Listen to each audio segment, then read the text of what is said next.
বিসমিল্লাহির রহমানির রহিম।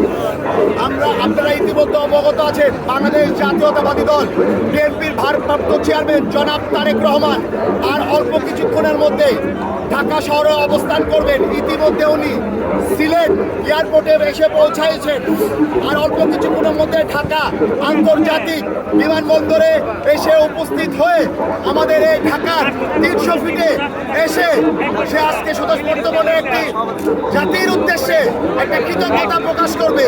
এই উদ্দেশ্যে বাংলাদেশ জাতীয়তাবাদী দল ও অঙ্গ সহযোগী সংগঠনের সমস্ত পর্যায়ের নেতা কর্মী ও আপামর জনতা, প্রায় কোটিখানিক জনতা আজকে 300 ফিটে এসে জড়ো হয়েছে। আমরা এই এতদিন পরে আসছি, আসবে ফিরে বাংলাদেশে, তারেক রহমান পীরের বেশে আসবে ফিরে বাংলাদেশে।